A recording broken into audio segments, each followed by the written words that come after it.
Hey dudes, and welcome back to my freaking channel. It's Julianne, and we are back with another monthly plan with me. I can't believe it's already freaking October. I feel like September just disappeared. It just went right on by, and now it's my favorite month of the year because I freaking love Halloween. This month's theme is going to be ghost-type Pokemon trick-or-treating, which like all that festiveness, that's what I'm about, and I'm so excited about it. So if you guys are here to play with me, make sure you have stationery ready, and if you guys are here just to sit back and relax and grab yourself a snack, and let's get on with the video. Okay, but before we actually get started, let's take a moment to appreciate the fact that I actually painted my fingernails a spooky color just for this video. That is dedication to the cause if I have ever seen it. Okay, but now that we have that over with, I am getting started drawing all of the Pokemon. To draw all the Pokemon, I am just using a Tombow Fudenosuke that I got on Amazon, and it will be linked in the description box below. And I know drawing characters can be kind of intimidating, but if you guys have done any of my previous themes, you'll know that I'm pretty character heavy, and it's really not that hard if you just go in with pencil first. I am not good at character drawing, but I just spend a lot of time with my pencil and my eraser, and I just duke it out with the page. And if I can do it, I'm so sure you guys can do it so much better. But now let's talk inspiration, because October is such a festive month, and I, myself, am a very festive lady. And I don't give a hoot what anyone says, all of October is Halloween. And given that all of October is Halloween, it only felt right to do a trick-or-treating theme, but of course it's me and I had to add another layer to it, so why not add ghost-type Pokemon? I'm a pretty big weeb. I love Pokemon. I grew up with it like a lot of other people, so this theme is really just hitting me in the nostalgia and the festivities. But at the same time, from what I can remember, I was pretty freaking scared of ghost-type Pokemon growing up. Let me know in the comment section down below if you guys were also scared of ghost-type Pokemon growing up, because I don't want to feel like I'm the only weenie out there.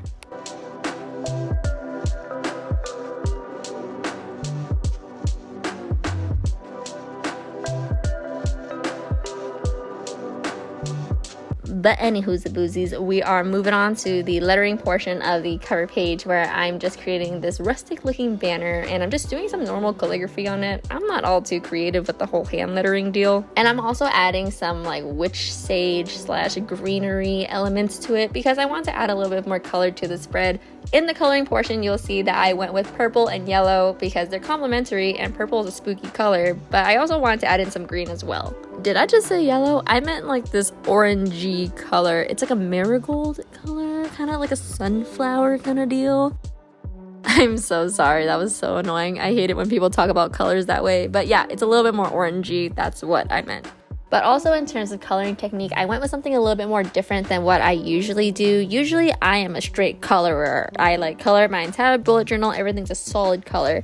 But because the ghost type Pokemon are so dark in color, I went with a lighter purple, and I also just went with like kind of an outlining technique.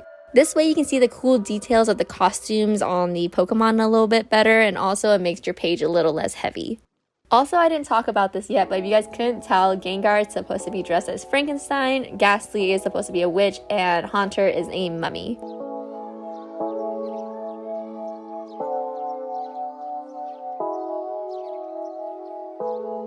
Now moving on to the quote page. I was so close to not doing a quote page, guys, because just a lot of Halloween quotes just don't resonate with me. This is just a me problem, but last year the word spoopy was used too much, so it's spoopy season or it's spooky season just doesn't resonate with me anymore. I can't stand that phrase, so I went with I'm just here for the booze, and it was just so perfect for me, not because like I'm an alcoholic or anything, okay? It just made me laugh because it's dumb, and I love that, so I went with this. And I know a lot of you guys are underage, so if it's not appropriate for you, do whatever quote you want.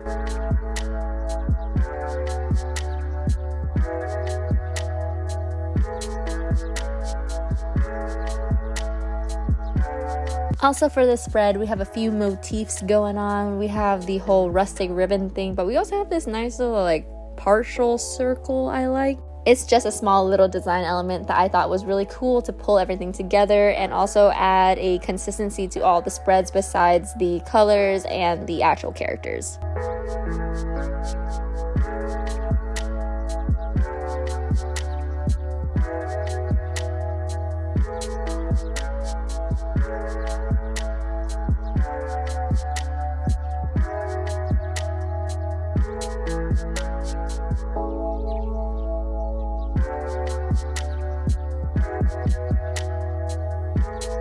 Now moving on to the calendar spread, I just went with a basic box calendar spread. I never get too fancy with it anymore because I just have way too many mishaps with calendars. A few videos ago, I had this major mishap with my calendar page. I believe it was the July Asian snacks theme. And ever since then, I was just like, I am keeping everything as simple as possible for the calendar spread. But the crazy thing is, in July, I wasn't even doing anything that crazy. I was just delirious from lack of sleep. So now instead of counting out all of the days and making the exact number of boxes that are inside of the month, I am just going with this big box grid, and then I am doodling inside of the boxes that are not actually part of the month.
And here is where I would usually have my monthly goals section, but because I enjoy the monthly goal breakdown spread so much from last month, I decided to just completely scratch out the monthly goals section, because if you have the breakdown, it's a little bit redundant.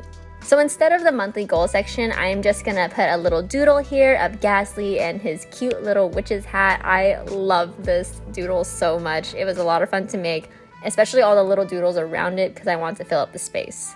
Now moving on to the supposed tracker portion of my bullet journal spread, I am still trying to figure out what trackers work for me. Habit trackers have never really proven to work for me because I usually just abandon them, and bullet journals are all about functionality, so why have a section that I don't even use? And last month I tried out the sleep tracker, but that proved to not really be that useful to me. It's not that I abandoned it because I really wanted to see if it would help me out, but I didn't really find it to help my life in any way. I'm gonna keep trying out different spreads to see what works for me. I really do like the brain dump because I do have a lot of ideas and I like having a place to put them, but I'm also contemplating just having a small notebook to do that in so that I can look through all of my brain dumps. So this is all really just a journey to figure out what spreads work for me and what don't.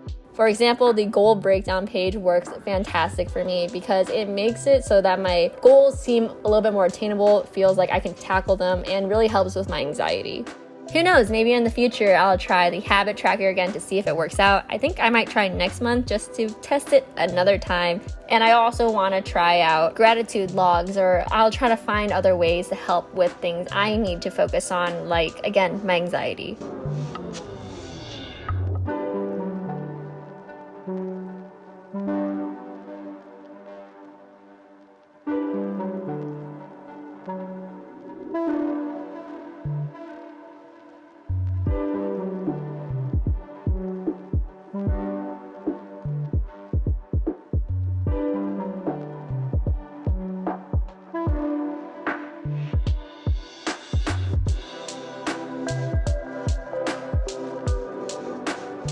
And finally, here we are at the weekly spread, where I'm just going with my classic, really functional spread with the task box and the timeline. I mean, what can I say? I'm a sucker for functional and cute.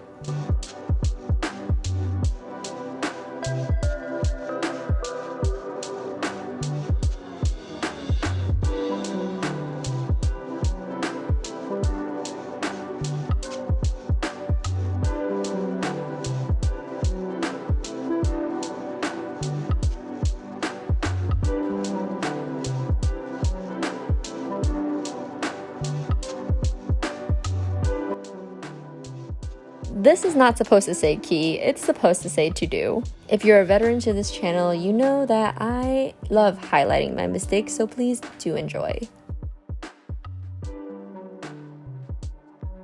And for the doodle on this page, I have Gengar as Frankenstein riding on the back of Ghastly as the cat from Sailor Moon. I'm just really obsessed with how this looks, and I'm really happy with how it came out.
Thank you so much for watching my video. It means the whole freaking world to me.